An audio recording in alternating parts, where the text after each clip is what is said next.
in Adokiti, a woman who is well vested with a whole lot of things. She's an actress, she's an educationist, she's a mother, she's a philanthropist, but please permit me as I simply introduce her as Princess Badewa Williams. You're welcome. Thank you for having me. Okay.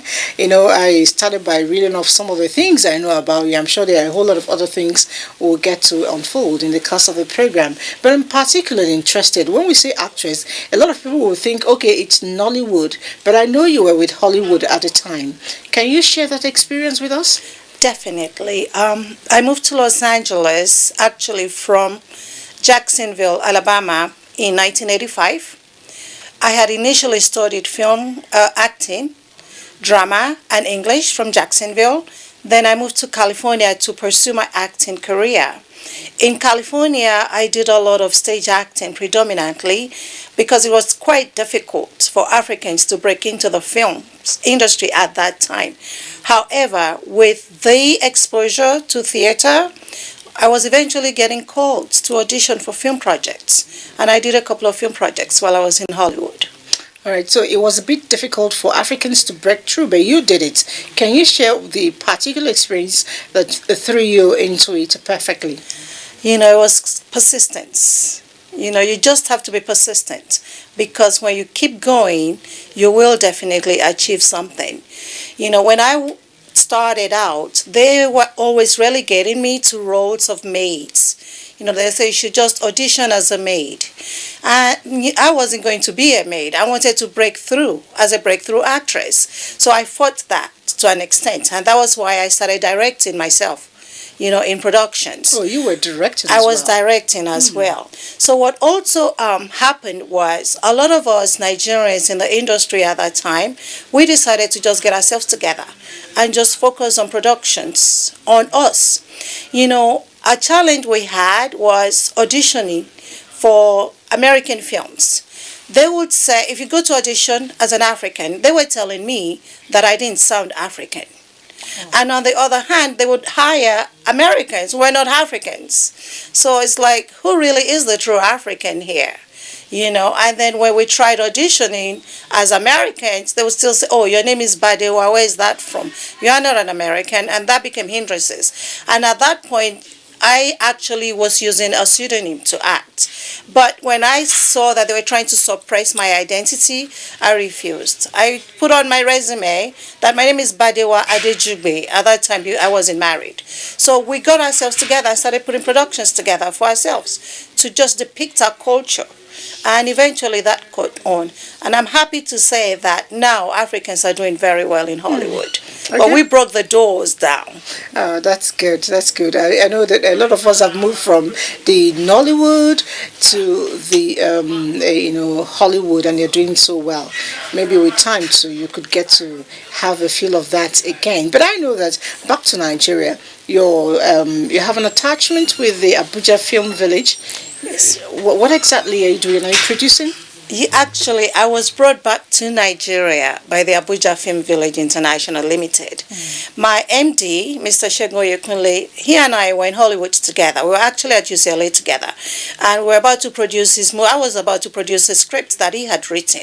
We had put together all the technical crew, trying to put the financing together to produce this film. It's very, very, it's one of those films that will just make a lot of money once it's made. But, he came to Nigeria to meet the then Honorable Minister of FCT, Dr. Modibo, who presented him the job, who gave him the job as managing director. And Dr. Modibo told him to go and get his staff together, recruit whoever he needs to make sure it runs, and he came to me.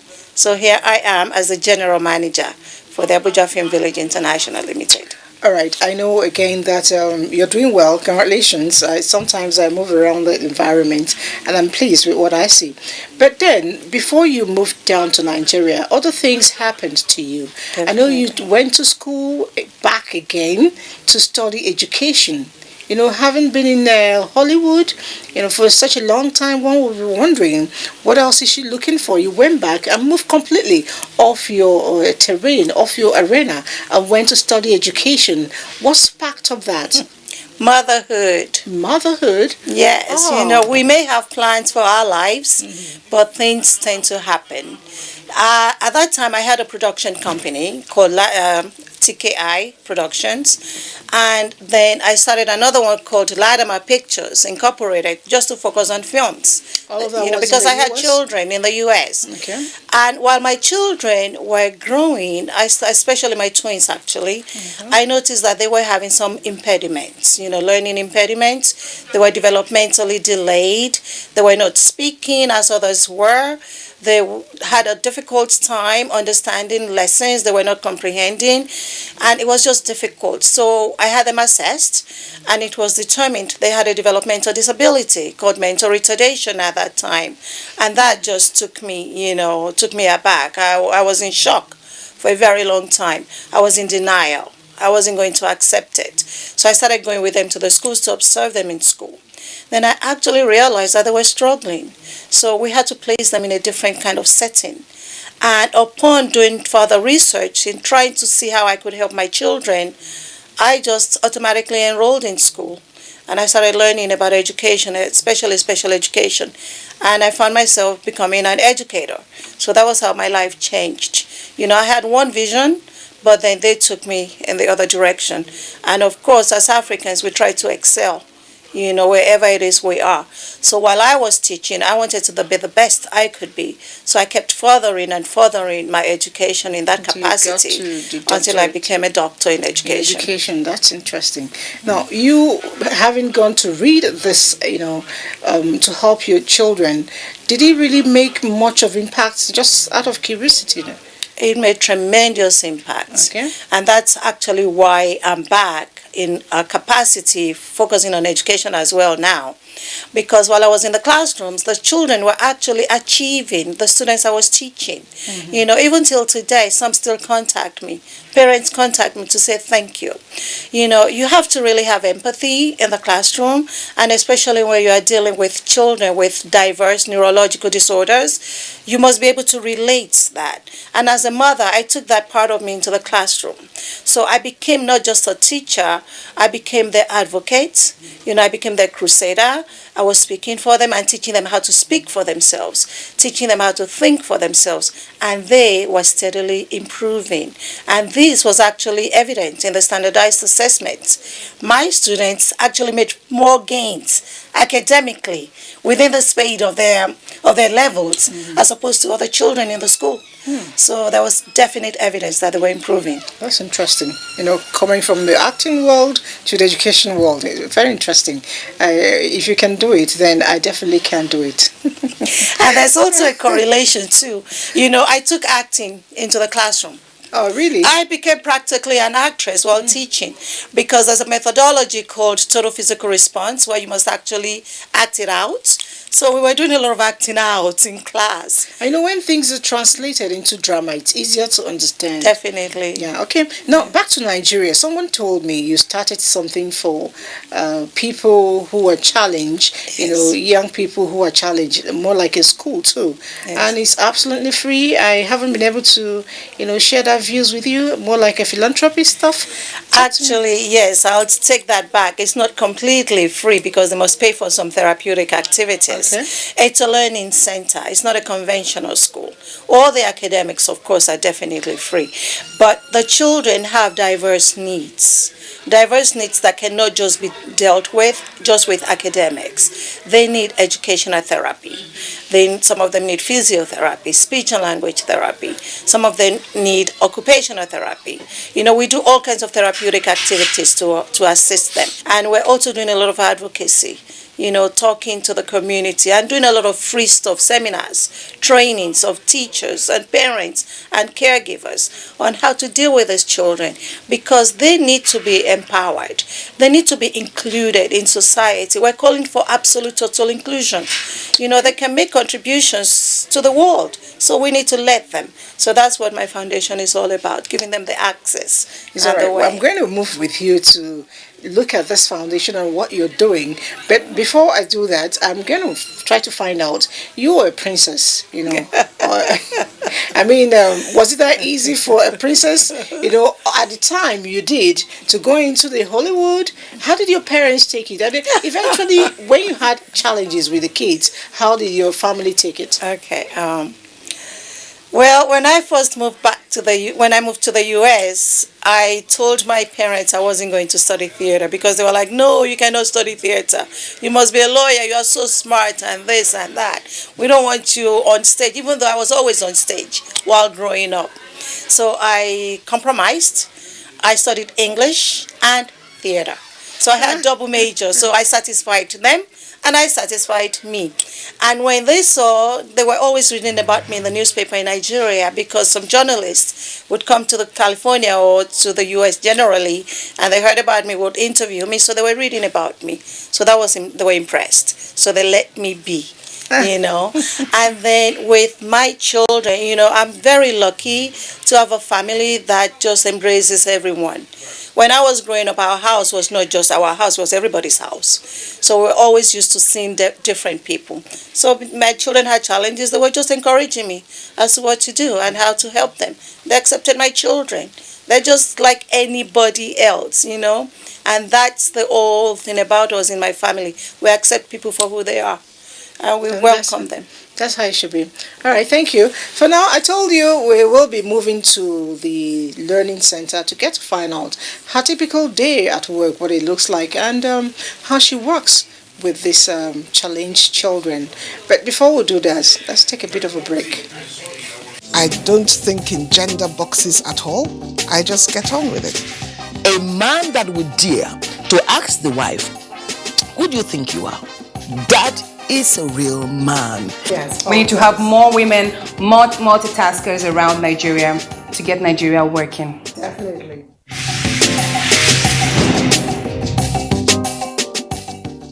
Okay, welcome back. I have actually relocated, but this time right at the center, the Royal Learning place for the children who are a little bit challenged, but who are great potentials here in Nigeria and even from outside Nigeria.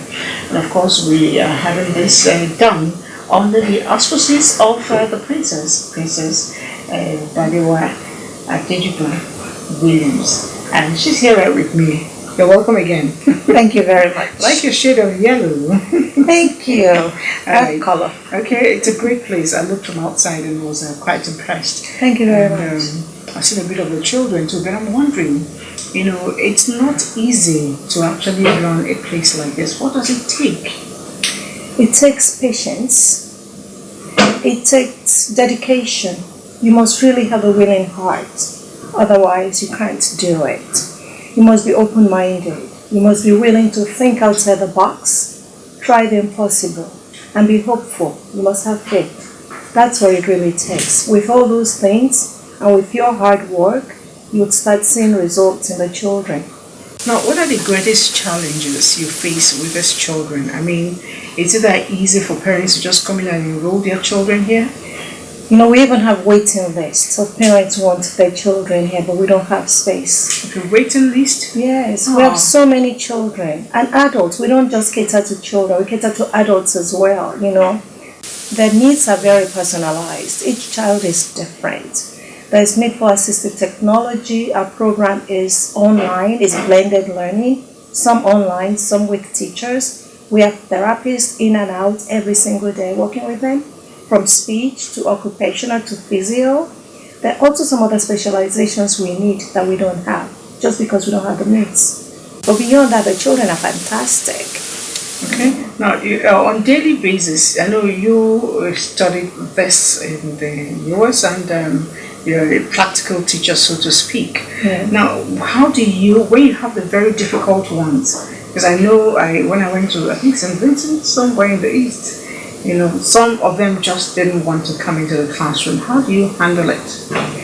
Well, our teachers and our therapists are very patient. So they just really talk to them. They talk to the children.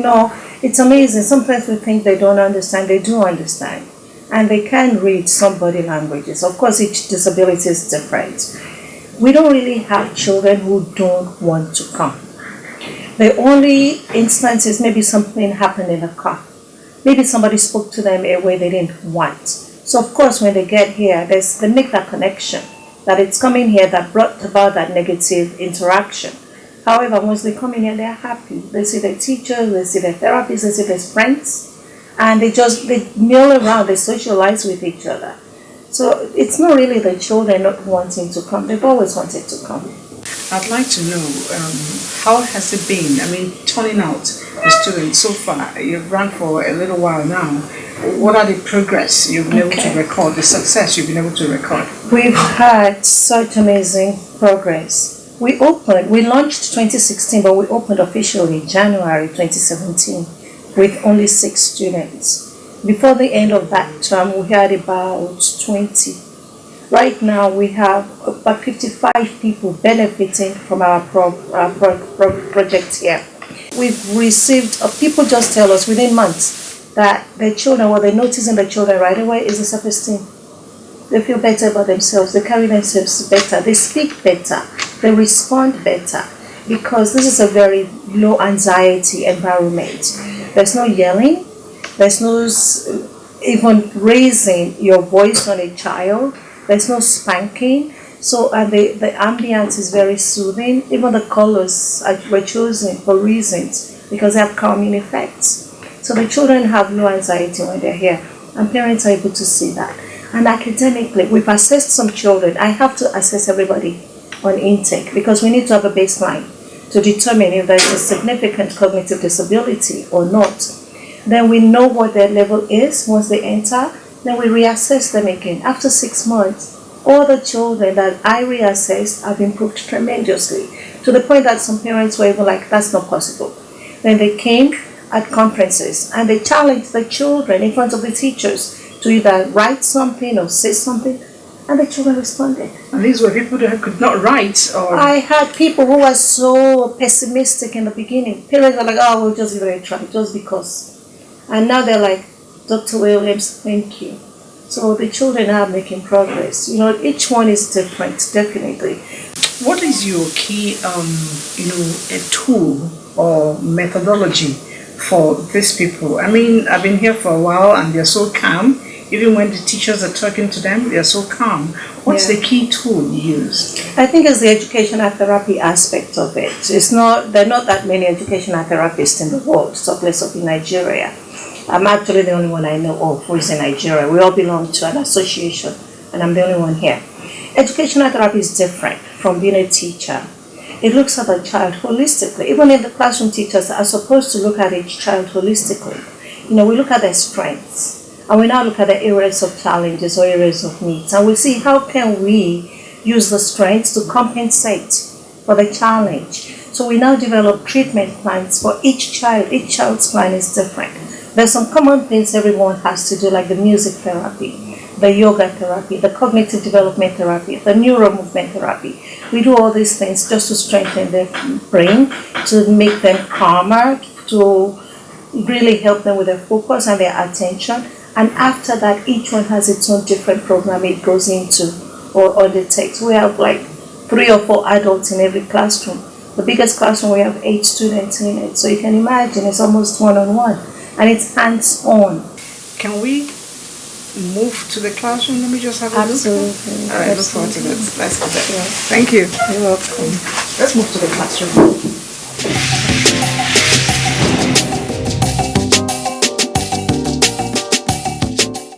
So this is the Cheetah class. They're the older students.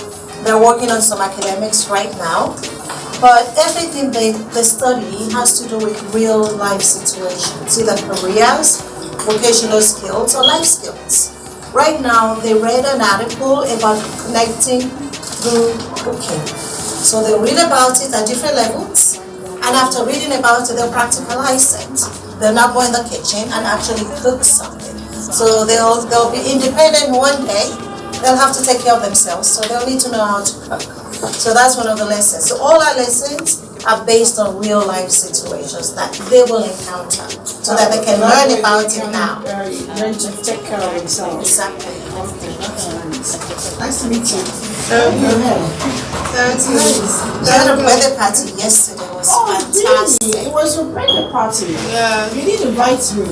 Because Just we are not around now. Oh, okay. I'm gonna snap you for your birthday. I'm gonna give it with your mommy. Okay. All right. I do say cheese. Cheese. All right, beautiful. Look at it. So it's beautiful. Thank you. So happy birthday. Thank you. And why are you covering your face? You don't want to be on TV? My sour. Okay, he's in charge of a dance. Yes, he likes to dance and he likes to rap. He likes music. Can you rap something for me? Okay, rap. rap it. I know I can be what I wanna be. If I work at it, I'll be where I wanna be. Be. And the difference is of the attitude. That's all. Okay.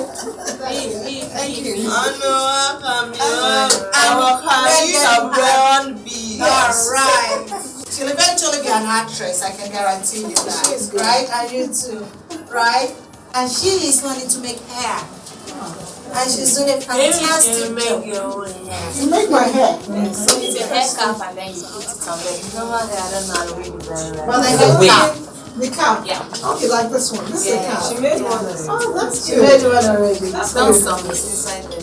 Okay, may I pass? Okay, that's cute. Thank you. Thank you. May I pass? All right. So what are you going to do for me? He's an artist. Talk now. Talk now. Tell her what you're going to do. You can draw. Okay, I'm going to sit down and draw for me.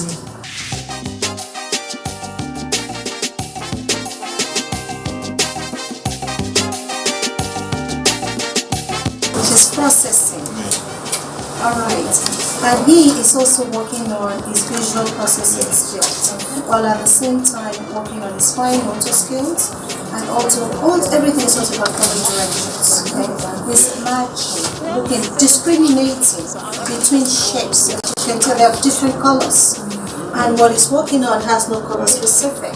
So you should be able to look at each shape and figure out exactly where it goes on this sheet of paper, and he'll match it to it. So he chose the processing skills. So that's how they develop processing skills in real life.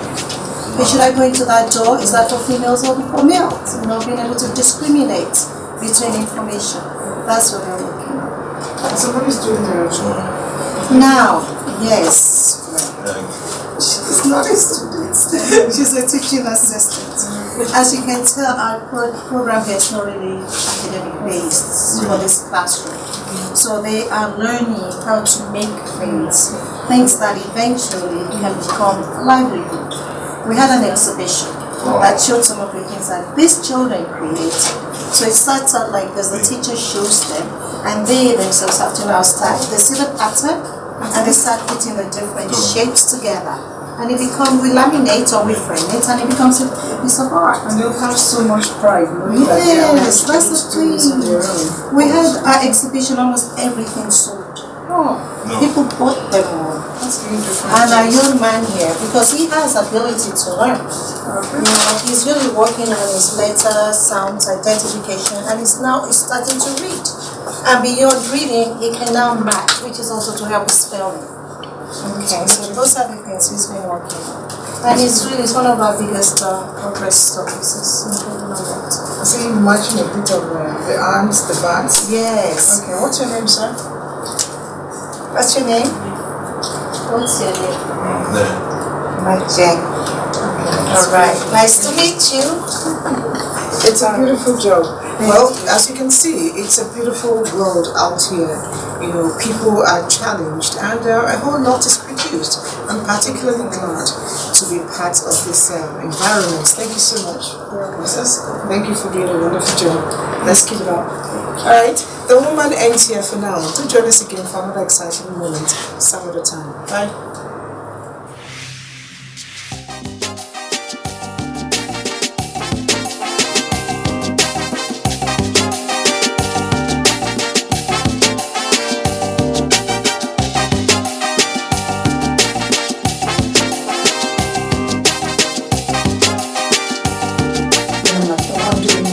Doctors or that are not married and they are doing this incredible.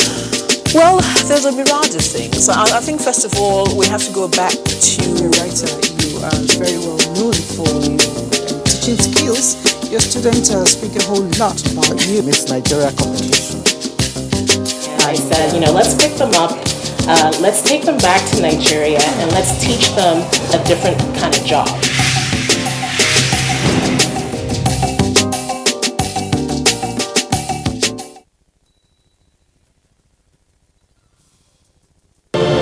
These days, people get their news and information from more media sources than ever before.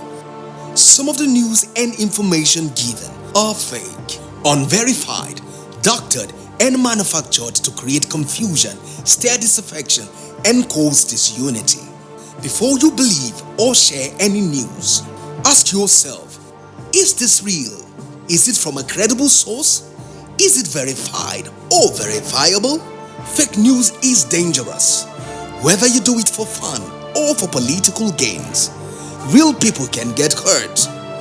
Fake news, don't create it, don't spread it. This is a public service announcement from NTA. For anyone who values financial security and ultimately desires financial freedom, creating at least one additional stream is no longer a luxury, it has become a necessity. Diversifying your income stream is crucial to protect yourself and your family against the unavoidable ups and downs of economic and industry cycles. Because of the financial risk that come from relying on one source of income, such as a job or a business, consider creating at least one or more additional streams to generate cash flow. The benefits of having multiple streams of income include peace of mind because you know there will always be money to spend. Also, you will earn much more than you currently earn from your day's job. Therefore, you will live bigger and better.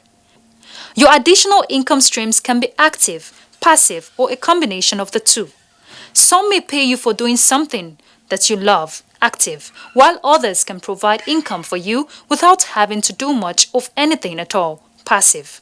Here are multiple streams of income opportunities: selling information in hard book format, selling information in the form of downloadable ebooks, making money from referral opportunities, training classes, consulting opportunities, dealership opportunities, design opportunities, manufacturing opportunities, investment opportunities. The list is definitely not exhaustible. To create wealth, you must make investment that will create dependable streams of income flows, independent of your main source of income. The time to act is now.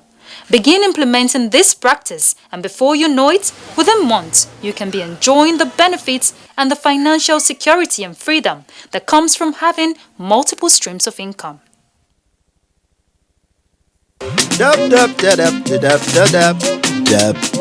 Yes. One day as I did dab, they go. Now I see my neighbor on top electric pole. Don't be hammer you hold so. Before, so Climb every day. Come on, electric bill. You not gree pay. waiting concern you for there. I beg you, come over here. Okay, oh. I don't talk my own. As I dab reach house.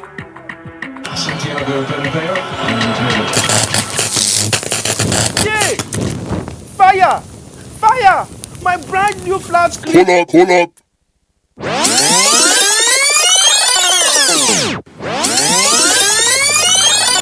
Waiting concern you for there.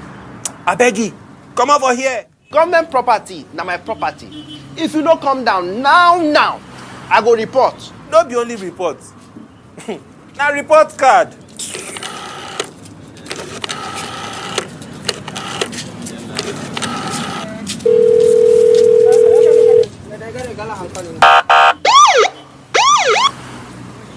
Dab.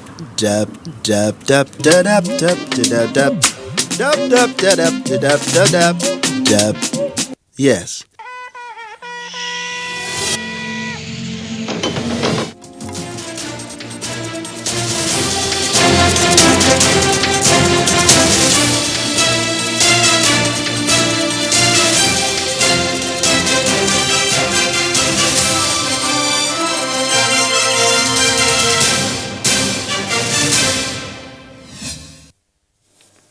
Welcome to the news trending on the hour on NTA International at this time. I am Ifoma Ojinta. The Presidential Election Petition Court has dismissed the petition filed by the Hope Democratic Party and its candidate Ambrose Owuru seeking the cancellation of February 23rd presidential election. The five-man petition court led by Justice Mohammed Garba unanimously dismissed the application by the petitioners Thursday. The court maintained that the petition was a pre-election matter. The Presidential Election Petition Court also ruled that the petition was an abuse of court process, as same application is pending before the Federal High Court. The five-man Presidential Election Petition Court also ruled that referendum conducted by the petitioners was not the legal way of electing the president and the vice president in Nigeria. The Hope Democratic Party in the petition claimed that its candidate in a referendum conducted on February 16, 2019, polled 50 million votes and urged the court to declare him winner of the election. No fewer than 80 people have been rendered homeless following flood that submerged 20 houses after heavy downpour, which lasted for 3 days in Katsina metropolis. The victims, mostly from Yansulu quarters, have been provided with temporary accommodation. The Federal Ministry of Science and Technology is working with stakeholders to address ethical issues in the application of science and technology in the country. Permanent Secretary of the Ministry, Bitrus Nabusu, said this at the opening of the two-day stakeholders meeting for the harmonization of the National Bioethics Committee framework and policy documents. The meeting, which is being held at the instance of the National Biotechnology Development Agency, is meant to address ethical issues emerging from advances in science and technology. And to foreign, Sudan has appointed a new prime minister as the country embarks on a 3-year transition to civilian rule. Prime Minister Abdallah Hamdok says achieving peace and solving the economic crisis are top on his priority. His appointment comes as Lieutenant General Abdel Fattah Abdurrahman was sworn in as leader of the new Sovereign Council. The new government will run the country until election is conducted. Mr. Hamdok was sworn in as transitional prime minister on arrival from Ethiopia, where he worked as a respected senior economist for the UN since 2011 before stepping down last year. At least 5 European Union countries, Spain, France, Germany, Luxembourg, and Portugal, have offered to take some of the migrants who were disembarked on the Italian island of Lampedusa late on Tuesday after being stranded for weeks at sea. About 100 migrants who were on board the charity ship Open Arms were allowed to disembark after a prosecutor ordered the evacuation of the vessel. And these are the stories trending at this time. Thanks for joining us.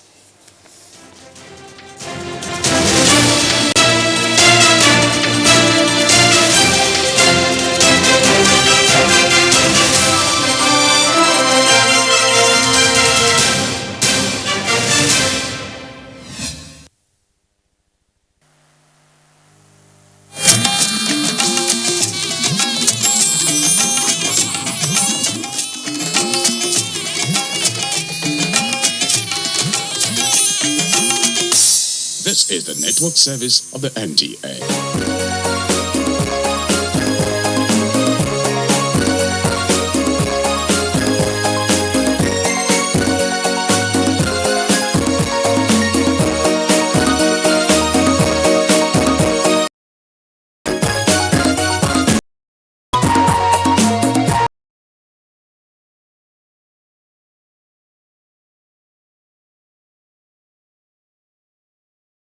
So what I really mean is that anybody who's taking time to set things up right just has to take the time, unless you just want to hydroplane in, like we've seen in the past, and look where it got us, you know, and unrolling.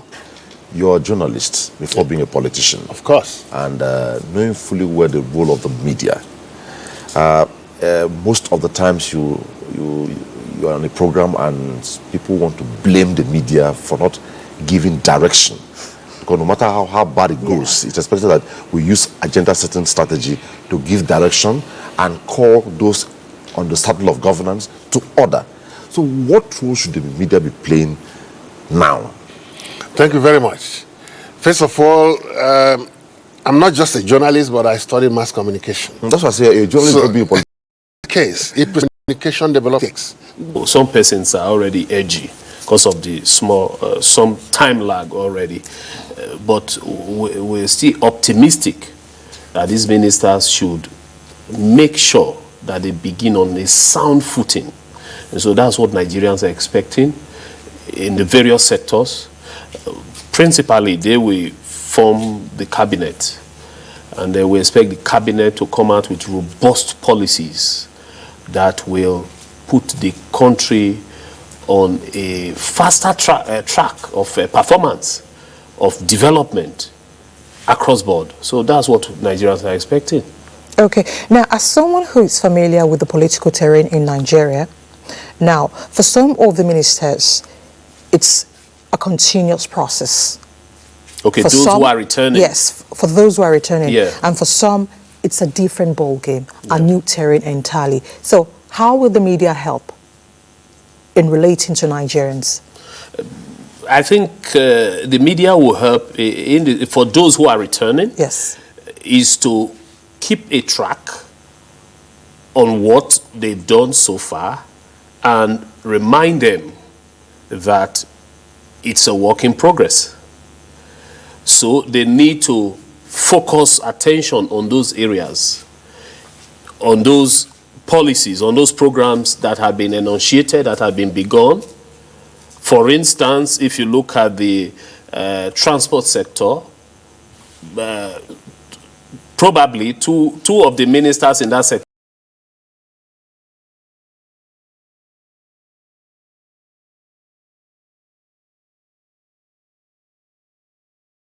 have returned. Of course. Not in the actual sense they've returned. Probably they may return to those ministries. It is important for them to continue the work that is going on in the various highways across the country, rehabilitation works by the Transport Minister Amechi. We need to see more of that.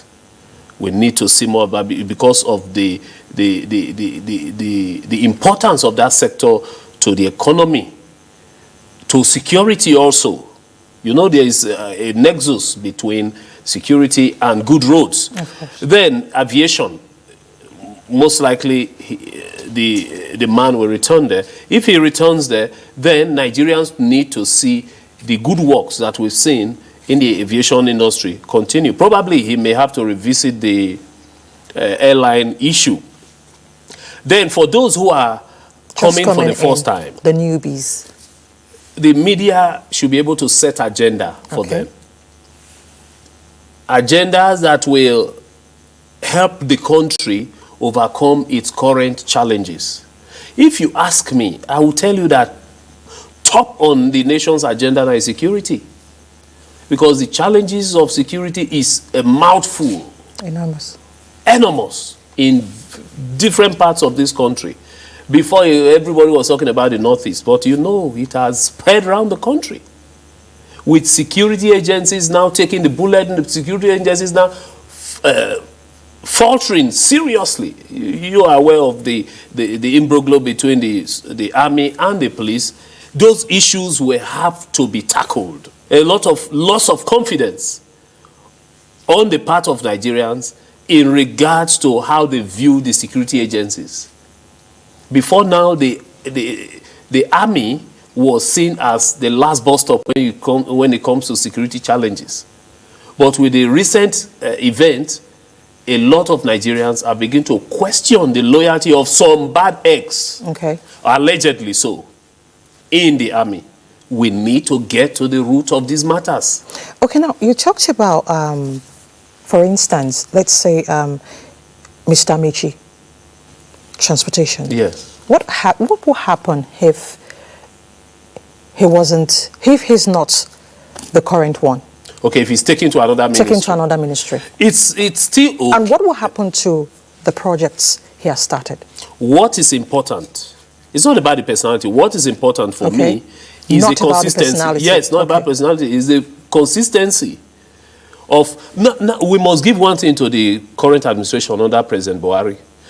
for me, no administration has done so well in terms of continuing the projects the administration met on the ground. You know, before now, when a new administration comes, they jettison old projects, existing projects, and they initiate new projects. The Buhari administration came and changed that. Okay. Projects that were initiated by the Jonathan administration, of the media,